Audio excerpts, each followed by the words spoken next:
Today we're talking about Annihilation, the new map pack for Call of Duty Black Ops. We have 4 new multiplayer maps: Hangar 18, Silo, Drive-In, and Hazard, and a new zombies map called Shangri-La. Hangar 18 is based in the highly controversial Area 51, and it has a lot of Easter eggs that play up the conspiracy theory aspect. Hangar 18 is a medium-sized map. It has a pretty classic multiplayer gameplay structure. All the paths lead through and around the hangar. It kind of caters for all game types. You've got your close quarters going through the hangar. You've also got some sniper points as well. Strategically, you want to hold down the hangar. If you can work with your teammates to really control the 4 main flow points, then you're going to dominate the map.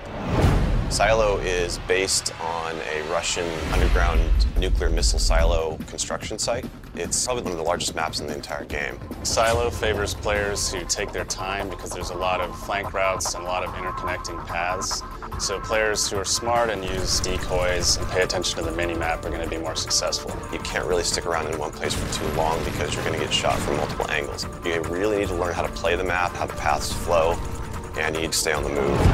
Nuketown was a really hugely successful and popular map with Black Ops, and we wanted to do another map in the DLC that kind of emulates that style of gameplay. Drive-In's a fairly small map, but it does have a variation of battles. You've got the wide open area in the middle, the actual Drive-In itself, but then you do have close quarter battles down the side.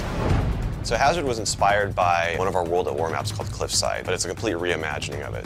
We've actually turned it into a golf course. It's a great level. Hazard is probably one of the only maps in the game that focuses almost exclusively on long-distance engagements, and the long-range snipers and LMG gunners and assault rifle guys are going to have an advantage. You're definitely going to want to avoid the fairway if you're not a sniper and stick to the edges of the map where there's some more intense choke points and medium-range engagements.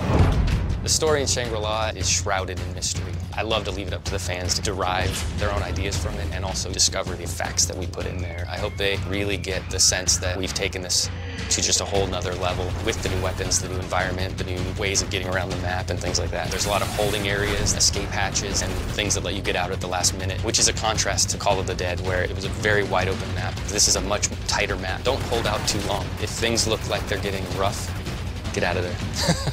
It's time to go. With Annihilation, we had a goal that we really wanted to push the visuals in all the maps. Each map feels very unique from one another. They feel like the kind of maps that you just want to spend a lot of time in. Annihilation hits Xbox Live Marketplace on June 28th.